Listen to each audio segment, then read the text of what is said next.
ছোটোখাটো জব করে দিন এনে দিন খেয়ে ঠিক কিভাবে সংসার চালিয়ে আমি টাকা সঞ্চয় করি। শুভ সকাল বন্ধুরা, আমি টুকুন টুকুন লাইফস্টাইল ব্লগে তোমাদের অনেক অনেক স্বাগত জানাই। কেমন আছো তোমরা সবাই? আশা করছি যে যেখানেই আছো খুব ভালো আছো, সুস্থ আছো। আর তোমাদের ভালোবাসা আমরাও কিন্তু বেশ ভালো আছি। আজ শুক্রবার, ঘড়ি কাটার সময় হয়েছে 6:30। তো এখন থেকে তোমাদের সবাইকে সঙ্গে নিয়ে আবার একটা নতুন ভিডিও শুরু করছি। আশা করছি আজকের ভিডিওটা তোমাদের খুব ভালো লাগবে। তাহলে চলো রান্নাঘর থেকে আজকের ভিডিওটা শুরু করা যাক। প্রতিদিনের মতো সকালবেলা উপরে এসে দাদা ভাইয়ের অফিসে রান্না বসিয়ে দিয়েছি। তো আজকে রান্না করছি বাঁধাকপি। তো বাঁধাকপি চচ্চড়ি আর রুটি করে দেবো দাদা ভাইকে। তো দাদা ভাই 9টায় বেরাবে, 8:30টার মধ্যে আমাকে টিফিন রেডি করতে হবে।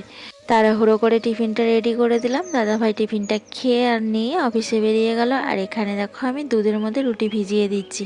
এটা দুষ্টুর জন্য করছি। তো দুষ্টু দুধ রুটি খেতে ভীষণই ভালোবাসে। আজকে বললো গরম গরম দুধ রুটি খাবে। তো দুধের মধ্যে রুটিটা একটু ভিজিয়ে না রাখলে শক্ত রুটি আবার দুষ্টু খেতে পারে না, তার জন্য দুধের মধ্যে একটু রুটিটা ভিজিয়ে রেখেছিলাম, নরম হয়ে গেছে। তারপরে দেখো এই যে মেখে দিয়েছি আর একটা চামচ দিয়ে দিয়েছি, দুষ্টু একা একাই খেয়ে নেবে। আর আমি এদিকে ঘরের কাজগুলো গুছিয়ে নেব। তো চলে এলাম এই যে ঘরের কাজ করতে। উপরে ঘরটা আজকে প্রথমেই গুছিয়ে নিচ্ছি। তো উপরে ঘরে বিছানাটা এখন গোছাবো। আর দেখো বিছানার উপরে কত কিছু রেখে দিয়েছে, বই খাতা, দুষ্টুর খেলনা, তারপর বালিশ, এগুলো সব সরি সরি এখন আমি বিছানাটা গুছিয়ে নিচ্ছি। আর দুষ্টুর খাওয়া হয়ে গেছে, ও এখন ঘরে এসছে খেলনা নিতে। খেলনা নিয়ে ও রৌদ্রে বসে বসে খেলা করবে। আমাদের ছাদে না সকালবেলায় রোদুর চলে আসে। তো আমি সকালবেলাতেই একটা মাদুর পেতে দিই, দুষ্টু ওখানে বসে খেলা করে। আর আমি ঘরের কাজগুলো একে একে গুছিয়ে নিই। তো প্রতিদিনের মতো আজকেও ছাদে একটা মাদুর পেতে দিয়েছি রৌদ্রে, দুষ্টু বসে বসে খেলা করছে। আর আমি ঘরের কাজগুলো গুছিয়ে নিচ্ছি। আর এই দেখো আমার বিছানাটা সুন্দর করে গোছানো হয়ে গেছে। এখন কয়েকটা জামা কাপড় আছে, সেগুলো ভাঁজ করে নিচ্ছি।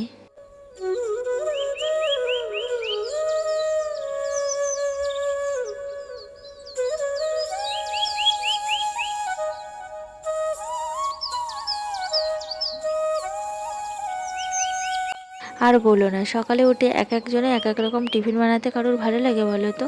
তো সকালবেলায় দাদাভাইকে রুটি তরকারি করে দিলাম, তারপর দুষ্টুটা রুটি করে দিলাম। এখন আমার মেয়ের জন্য এই যে গোলা রুটি করে দিচ্ছি। তো সুজি আর ময়দা দিয়ে এই গোলা রুটি ওর খুব ভালো লাগে। আজকে বায়না ধরেছে ওকে এটা বানিয়ে দিতে হবে, ও রুটি খাবে না। তো ভাত আছে, তো ভাত খেয়ে নে, বাঁধাকপি চচ্চড়ি দিয়ে, তাও খাবে না। তো কি আর করবো বলো? তো মেয়ে সন্তান সবসময় ভাবি কোথায় গিয়ে পড়বে তার ঠিক নেই।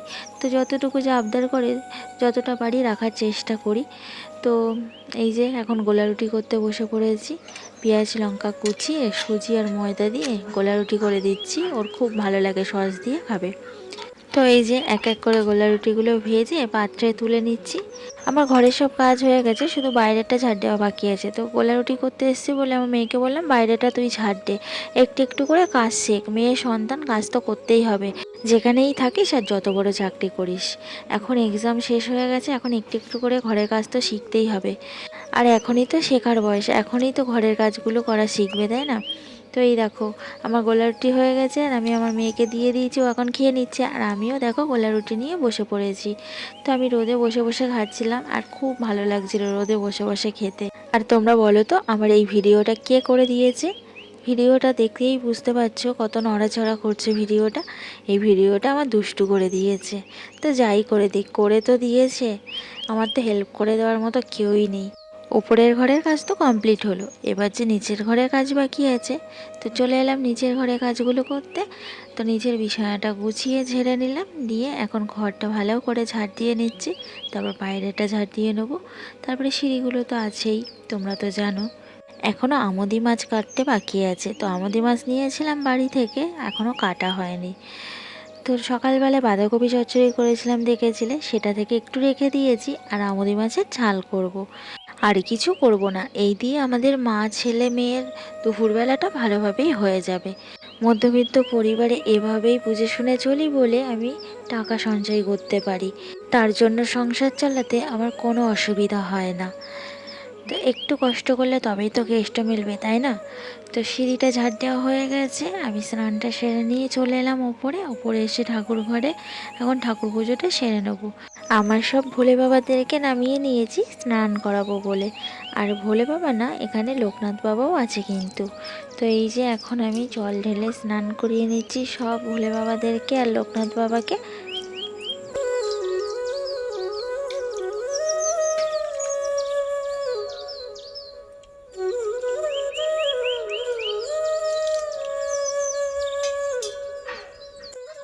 ভোলে বাবাদের তো স্নান করিয়ে নিয়েছি, এবার তো গাটা পোছাতে হবে ঠান্ডার সময়। তো দেখো আমি সুন্দর করে গাটা পুছিয়ে আসনে তুলে দিচ্ছি। আমাদের মাথার ওপরে ভোলে বাবা আছে বলে এই অভাবের সংসারেও আমরা খেয়ে পড়ে সুখে শান্তিতে খুব ভালোভাবেই আছি। তো দেখো আমার পুজোটা কিন্তু দেওয়া কমপ্লিট হয়ে গেছে। আর প্রত্যেক দিনের মতো আজকেও আমার ঠাকুর ঘরটা তোমাদেরকে দেখিয়ে দিলাম। তারপরে দেখো বসে পড়েছি মাছ কাটতে। তো মাছ কিনেছিলাম সেই কোন সকালবেলায়, কাটার আর সময় হয়নি। এখন মাছগুলো নিয়ে বসেছি, এখন মাছ কাটবো তারপরে রান্না করব। এখন কিন্তু 1:30 বাজে। ভাতটা কিন্তু আমার হয়ে গেছে, উপর দিয়ে এসেছি। তো এই আমুদি মাছগুলো না প্রচুর আঁশ। অন্য এক আমুদি মাছ আছে, ওই আমুদি মাছগুলো আঁশ থাকে না, শুধু মাথাটা কেটে নিলেই হয়ে যায়। আর এই আমুদি মাছগুলো কাটতে আমার অনেকটাই সময় লেগে যাচ্ছে।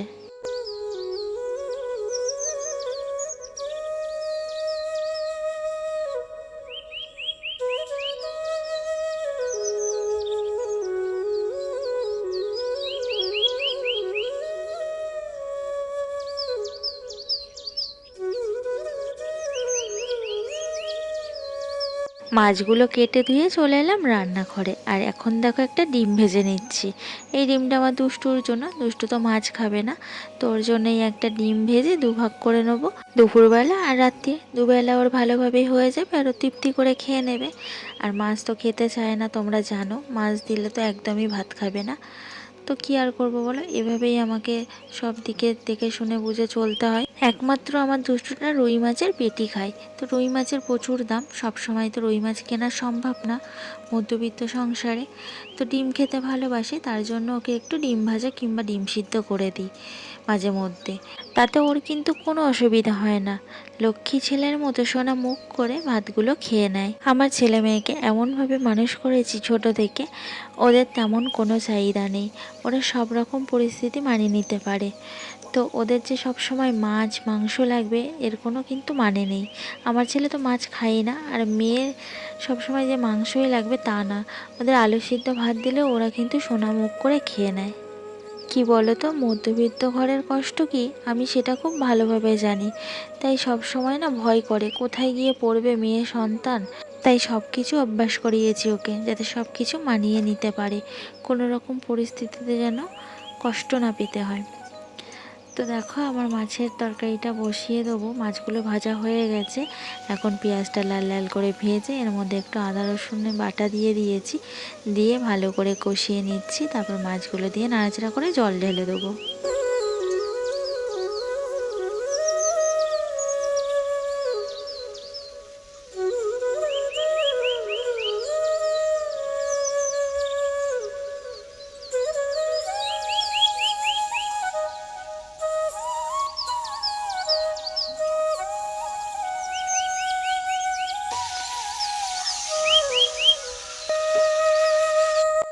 বিকেলবেলায় চলে এলাম ছাদে, আর ওই দেখো দুষ্টুটা খেলা করছে, বাইরে তো যেতে পারে না, আর খেলার সঙ্গীও নেই। সারাদিন একা একাই খেলা করতে হয়, তো একা একা নিজের মতো খেলা করে। এখন ছাদে দেখো দৌড়াদৌড়ি করছে এদিক ওদিক।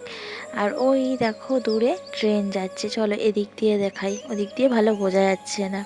তো এই দেখো ট্রেন যাচ্ছে আর দুষ্টুটা টাটা করছে। দুষ্টুটা যখন ছোট ছিল ট্রেনের আওয়াজ পেলেই হয়েছে ছুটতে এসে আগে টাটা করবে, আর এখন বড় হয়ে গেছে, বুঝতে শিখেছে, এখন আর অত টাটা করে না। তো যাই হোক, ট্রেন দেখলে না মনটা খারাপ হয়ে যায়, বাবার বাড়ির কথা মনে পড়ে যায়, অনেক দিন হয়ে গেল বাবার বাড়ি যাওয়া হয় না।